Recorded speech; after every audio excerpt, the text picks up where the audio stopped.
या कुन्देन्दु तुषारहार धवला या शुभ्रवस्त्रावृता या वीणावरदण्डमण्डितकरा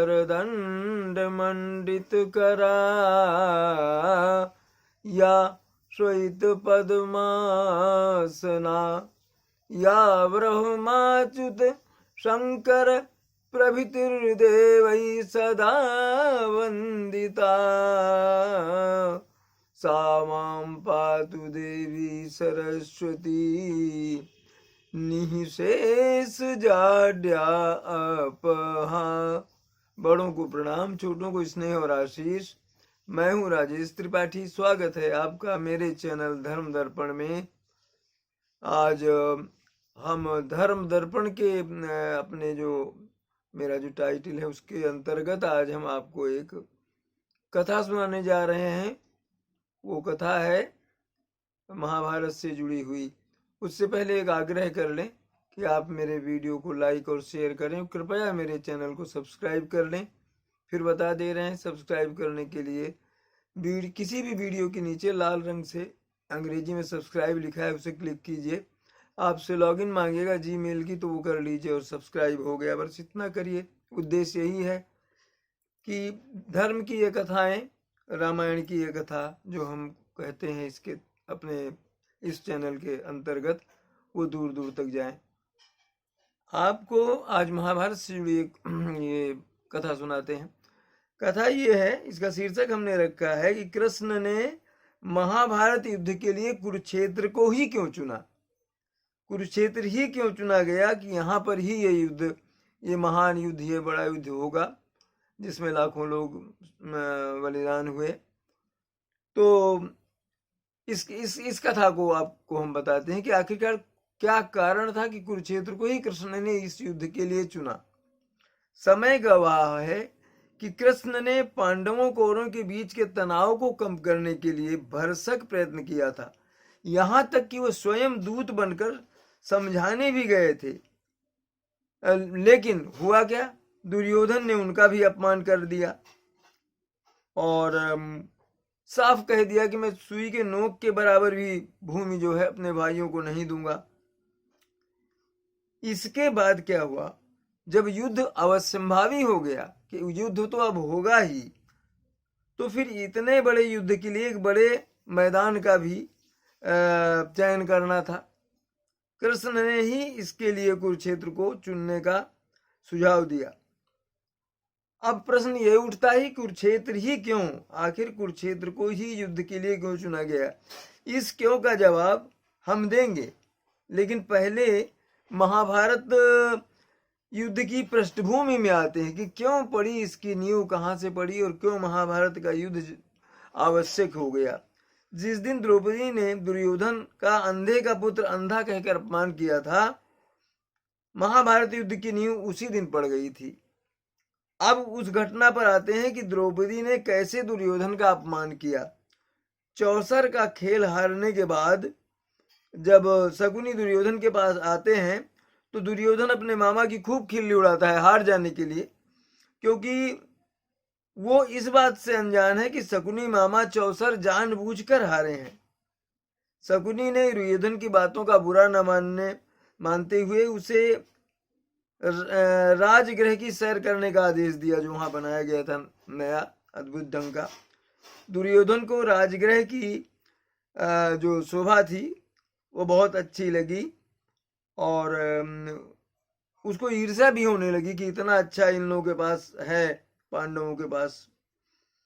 तो वो जो है आंखें फाड़ फाड़ कर उस राजमहल की सुंदरता को निहार रहा था दुर्योधन, और आश्चर्यचकित हो रहा था। तभी उसे एक द्वार दिखाई देता है उस महल में, जहां से बाहर का सुहाना दृश्य उसे दिखता है। तो वहां जाने के लिए आगे बढ़ता है कि दीवार सिर से टकरा जाता है। सिर जो है उसका, सिर जो दुर्योधन का दीवार से टकरा जाता है। फिर वो उस दीवार को अच्छे से देखता है और समझता है कि वो दृश्य जो है सिर्फ एक भ्रम है, जो बाहर का दृश्य उसे दिख रहा है वो एक भ्रम है। दुर्योधन वापस लौटता है, फिर उसे वैसी ही दीवार दिखी जिससे वो टकराया था इससे, इसके कुछ पहले। उसे लगता है कि वो भी भ्रम है, लेकिन वहां से एक दासी को आता हुआ देखता है कि वो निकल रही वहां से, तो चकित हो जाता है। वो दीवार से वो जो है ना उस पार चला जाता है। तभी उसे राह के बीच में पानी और अगल बगल में सतह दिखाई देती है, कि बीच से पानी है और अगल बगल में सूखी सतह है। भ्रम होने के कारण दुर्योधन सोच में पड़ जाता है। फिर एक दासी को उस पानी के ऊपर से आता हुआ देखता है।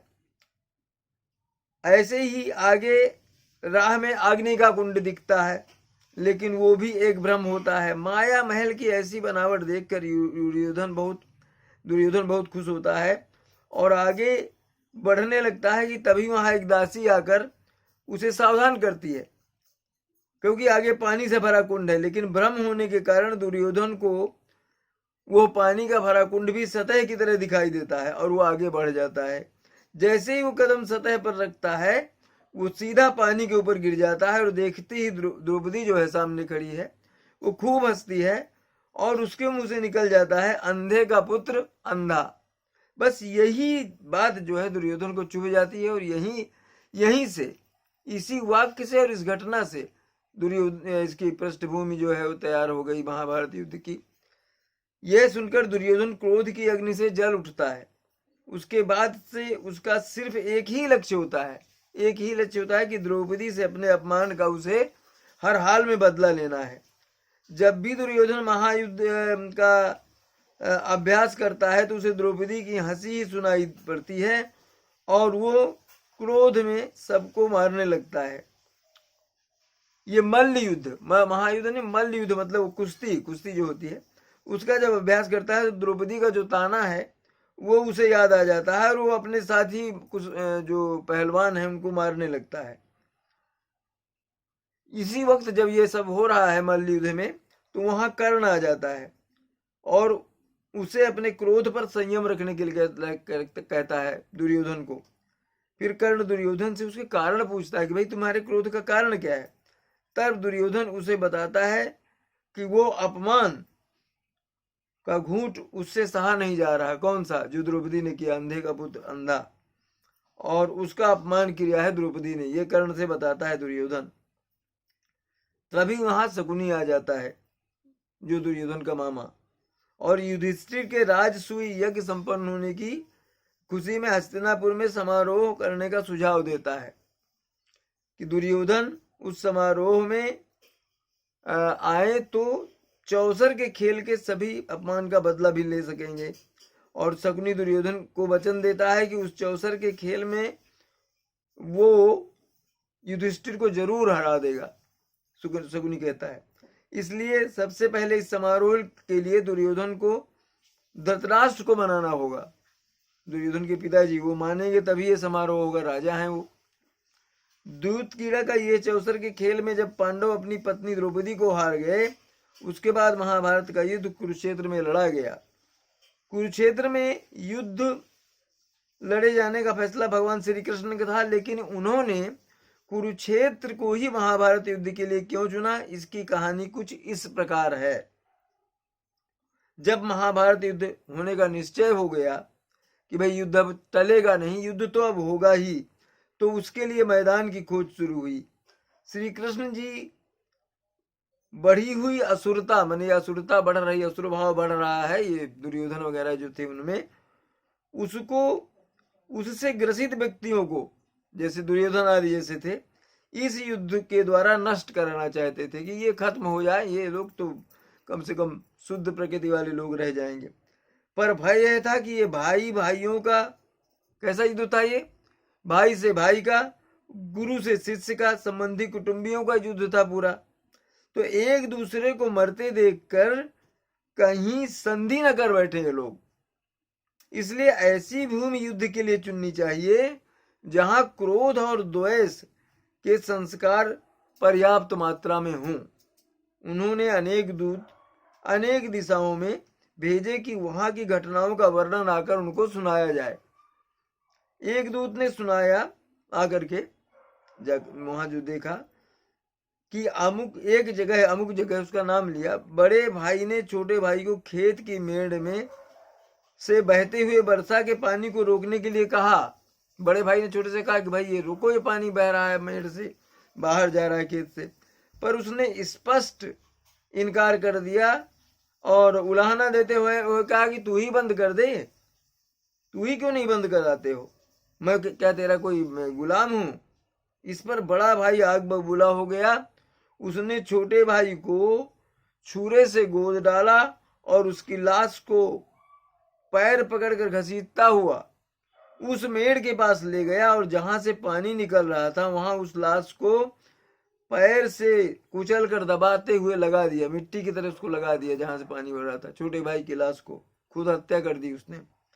इस नृशंसता को सुनकर श्री कृष्ण ने निश्चय किया कि यह भूमि भाई भाई के युद्ध के लिए उपयुक्त है। यहाँ पहुंचने पर उनके मस्तिष्क पर जो प्रभाव पड़ेगा उससे परस्पर प्रेम उत्पन्न होने या संधि की चर्चा करने की कोई संभावना ही नहीं रहेगी। इतना द्वेष उस वहां पर उस जमीन के प्रभाव से उनमें आएगा। वह स्थान कुरुक्षेत्र था, जहां वहीं यह युद्ध महाभारत का रचा गया। 18 दिन चले इस युद्ध में, भारी विनाश हुआ और लाखों लोग मारे गए। इससे सिद्ध होता है, देखिए यहाँ क्या सीख मिलती है। इससे सिद्ध होता है कि किसी विवाद को अगर बातचीत से सुलझा लिया जाए और युद्ध की स्थिति न बनने दी जाए तो वही श्रेयस्कर है, तब विनाश से बचा जा सकता है। महाभारत की कथा यह संकेत देती है कि शुभ और अशुभ विचारों एवं कर्मों के संस्कार भूमि में भी देर तक रहते हैं, देर तक समाये हुए रहते हैं। इसलिए भूमि भी देख करके शुद्ध है, पवित्र है, दोष मुक्त है, ऐसा देख करके ही पृथ्वी धरती भी चुननी चाहिए कि भाई यहाँ पर घर बनाए या यहाँ व्यवसाय करें। जो भी तो ये देख लेना चाहिए कि दोष युक्त तो नहीं है, यहाँ कोई पहले ऐसा कार्य तो नहीं हुआ कि मतलब जिससे मानवता लज्जित हुई हो या कोई ऐसा ये हो। तो ये भी है, जमीन का भी असर पड़ता है, भूमि का भी असर पड़ता है। देखिए, तो आज की कथा ये थी। हो सकता है आप लोगों ने किसी ने सुना हो, मगर मेरे ख्याल से कुरुक्षेत्र ही क्यों चुना, ये विषय मेरे ख्याल से मेरे लिए तो अनूठा था, मैं नहीं जानता था कि इसके पीछे कारण था। तो आज हमने ये कथा पेश की। आज इतना ही, नमस्कार। आगे फिर ऐसी अनोखी कथाएं लेकर आपके पास आएंगे। बस चैनल को सब्सक्राइब करते रहिए, वीडियो लाइक और शेयर कीजिए, दूसरों तक भी पहुंचाइए जो अभी इस चैनल से नहीं जुड़े। अगर आपने अब तक नहीं सब्सक्राइब किया तो कर लीजिए, क्योंकि उद्देश्य यही है कि मेरा बोला हुआ मेरे वीडियो जो हैं वो आप तक जल्द पहुंचे, सूचना आपको मिले। नमस्कार।